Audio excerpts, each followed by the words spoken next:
Chapter 11, Ashoka the Great. The chapter belonged to a Samrat Ashok, who is known as the greatest ruler of Indian history. Chapter सम्राट अशोक के बारे में है, जो कि Indian history के सबसे महान शासक रहे हैं. He was grandson of Chandragupta Maurya and son of Bindusara. उनके जो दादाजी थे उनका नाम चंद्रगुप्त मौर्य, और जो पिताजी थे उनके जो फादर थे उनका नाम बिंदुसार था. He fought many battles and stand a great empire. उसने बहुत सारे युद्ध लड़े, और जब बहुत सारा उसने बड़ा एक एम्पायर खड़ा किया अपना. After the battle of Kalinga, now Odisha, he followed the Bodh religion and spread the message of peace with his daughter Sanghamitra. Kalinga के युद्ध के बाद, मतलब पहले राजा महाराजाओं का ये था कि दूसरे राज्य पर आक्रमण करते थे, और उसको यदि वो जीत जाता था तो वो राज्य उसी का ही हो जाता था. तो इस प्रकार तो उनका जो क्षेत्र था, जो एरिया था, वो एक्सपेंड होता रहता था. तो वो ही अशोक का था. उनका बहुत बड़ा एम्पायर था, बहुत सारे उन्होंने युद्ध लड़े और सभी को ही जीता. लेकिन कलिंगा जो जगह है, जो कि अब उड़ीसा कहलाती है, वहां पर उन्होंने जब उसको जीता उन्होंने, उसके बाद उनका मन कुछ बदल गया और उन्होंने बौद्ध धर्म का प्रचार किया अपनी बेटी संघमित्रा के साथ. Ashoka conquered many part of India. Bharat के बहुत सारे राज्य उन्होंने जीत लिए. And went to become a very powerful king, और बहुत बड़े शक्तिशाली राजा बन गए. His armies were the biggest and the strongest on the land. उनकी जो सेना थी वो पृथ्वी पर सबसे बड़ी और सबसे ताकतवर थी. सबसे बड़ी इसलिए क्योंकि बहुत सारे युद्ध लड़े, सभी को जीते, तो वहां की सेना, वहां का राज्य भी उन्हीं का ही हो गया, जिससे वो सेना बड़ी होती चली गई और स्ट्रॉन्गेस्ट तो थी. सेवरल रूलर्स हैड टू बो बिफोर हिज पावर. जो अनेक शासक थे जो उसके उनके नाम से पहले ही उनके सामने सिर झुका देते थे, और उनसे उनका एक वो था, खौफ था. By 273, 273 BC, almost the entire India was under Ashok rule, except for the kingdom of Kalinga. 2073 BC तक, मतलब बिफोर क्राइस्ट, क्राइस्ट के जन्म से पहले की जो समय था उसको बीसी बोला जाता था, बिफोर क्राइस्ट. और उसके बाद जो हुआ, फिर अलग स्टार्ट समय की जो वो है पैटर्न, वो चेंज हो गया. उससे पहले उसको बीसी बोलते थे. तो 273 बीसी में भारत का संपूर्ण लगभग सारा राज्य उन्हीं के अंडर में था, केवल कलिंगा के किंगडम को छोड़कर. कलिंगा जो जगह का नाम था. It was located on the sea coast of Odisha, जो कि समुद्र तट पर था ओडिशा के. Ashok for the biggest battle of his life to win it. Ashok ने अपने जीवन का सबसे बड़ा युद्ध लड़ा इस कलिंगा को जीतने के लिए.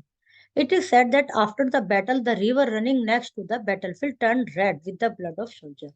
ऐसा कहा जाता है यह युद्ध इतना बड़ा और इतना भयानक था कि जो नदी का पानी था जिसके तट पर ये जगह थी, उसका पानी, मतलब वहां पे वाटर की जगह रेड कलर का ब्लड उसमें बहने लगा. वो नदी लाल हो गई. About 10,000, 10 lakh people of Kalinga and more than 1,000, 10,000 soldiers of Maurya army. Kalinga के, जिसका राज्य था, उनके तो इतने लोग, और मौर्य आर्मी के, इनके अशोक के 10,000 सोल्जर्स उसमें वर अमोंग दोज हु वर्ल्ड. तो ये सब उसमें मारे गए थे. इतने सारे लोग यदि मरेंगे तो उनका ब्लड बहेगा, तो पानी का तो रंग चेंज होना स्वाभाविक है. तो वो सब उसमें मारे गए. Ashok saw the blood shed with his own eye. Ashok ने ये जो खून की नदियां बह रही थी, जो खून बह रहा था, अपनी आंखों से देखा. He felt that he was behind the death of so many people. अब उनको लगा कि इतने सारे लोगों की, भले वो उसकी सेना हो या दूसरे की सेना हो, इन सब की मौत का कारण कौन बने? अशोक बने. उन्होंने तो उन पर आक्रमण किया था, कलिंगा के राजा तो कुछ नहीं कह रहे थे. तो उनको लगा कि भाई इन सब की मौत का कारण मैं हूँ. Therefore he decided to give up war completely. और उस दिन से उन्होंने निश्चय किया कि अब मैं कोई युद्ध नहीं लड़ूंगा. He started following the teaching of Buddha to bring peace among his people. उसके बाद उसने बुद्धा, जो बुद्ध थे, उनकी जो शिक्षाएं थी उनको पालन करना शुरू कर दिया. शांति का उन्होंने अपना शांति का संदेश देना शुरू कर दिया अपने राज्य में, अपने जो सेना थे सभी में, सभी को ये चीज समझाने लगे. Buddhism preaches non violence and tolerance. Buddha धर्म का जो शिक्षा है वो मुख्य रूप से अहिंसा है और सहन शक्ति है. It change Ashoka's idea about war and power. इससे बुद्ध धर्म की जो शिक्षाएं थी उनसे उनका जो आइडिया था युद्ध का और शक्ति का वो सब चेंज हो गया। He learn the importance of peace, और उसको अब शांति का महत्व समझ में आ गया। As a result the kingdom prospered like never before, और उसका जो रिजल्ट क्या हुआ, अब उसने युद्ध वुद्ध करने बंद कर दिया। उनका राज्य पहले ही बहुत बड़ा था, सब कुछ था, शक्तिशाली था। अब उसमें प्रोस्पेरिटी भी आ गई। प्रोस्पेरिटी का मतलब धन पैसा तो है ही, साथ ही शांति भी है, कोई कलह कलेश नहीं है। Ashok built many roads and inn, उन्होंने बहुत सारी सड़कें सराय ये सब बनाए। He constructed beautiful place of worship, और उसने पूजा के लिए भी बड़े बड़े मंदिर वगैरह जो भी पूजा स्थल बनवाए। The period of his rule became the golden age of peace and prosperity, और इसके बाद जो उनके समय का पीरियड था वो स्वर्ण युग के रूप में दिखाई देने लगा, शांति और प्रोस्पेरिटी के दृष्टिकोण से। Buddhist monk traveled into all parts of country and all over the world, Ashoka message and taught the people of peaceful way of Buddhism. उनके जो साधु संत थे वो पूरे शहर में, पूरे देश में घूमते थे, अशोक का संदेश फैलाते थे और सबको शिक्षा देते थे कि बुद्धिज्म, अशोक महाराज ने बोला था कि सबको ये संदेश दो कि बुद्धिज्म के शांति वाले रास्ते पर चलिए, हिंसा के रास्ते पर चलिए। Ashok himself traveled with his son Mahendra and daughter Sanghmitra and spread message of peace.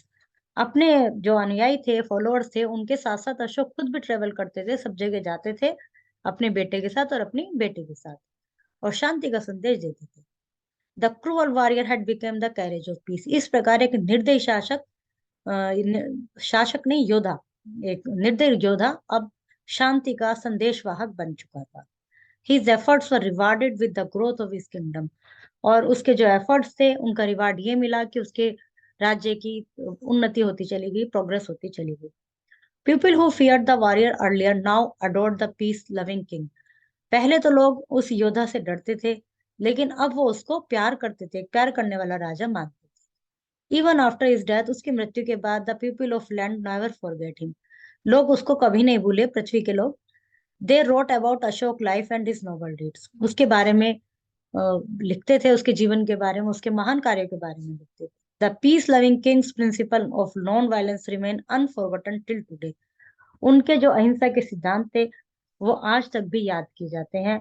Even today emblem of our country is Ashoka's lion, हमारे देश का जो एम्बलम है उसमें तीन शेर ऐसे बने हुए हैं, तीन दिखाई देते हैं, हमें पीछे भी है, तो वो अशोक के शेर के, अशोकाज लायन ही है वे, जो अपना एम्बलम है अपने देश का। Word meaning, Kalinga is known as Odisha, king Ashoka was son of Bindusara, Ashoka conquered many parts of India. Who was the founder of Maurya Empire? Founder कौन थे? चंद्रगुप्त मौर्य, अशोका के दादाजी। How many people were killed in the war of Kalinga, Kalinga के इतने ये वाले। Ashoka followed lord Buddha, Chandragupta Maurya was founder of, Chandragupta Maurya was founder of Mauryan empire, Ashoka's, यहाँ पर आएगा ये। Bindusara was the son of Chandragupta Maurya. By 273 BC, almost entire kingdom was under rule, except the under Ashoka's rule, except for the kingdom of Kalinga. Ashoka decided to give up war completely after seeing the bloodshed of Kalinga. Ashoka himself traveled with his son Mahendra and daughter Sanghmitra and spread the message of peace. Ashoka fought the biggest battle of Kalinga and he won. Yes, about 10,000, 10,000, 10 lakhs people of Kalinga were killed in the war, right? Ashoka became very happy to see the bloodshed of Kalinga. No. Ashoka decided to fight many battles after war of Kalinga. No. He decided to completely peaceful environment.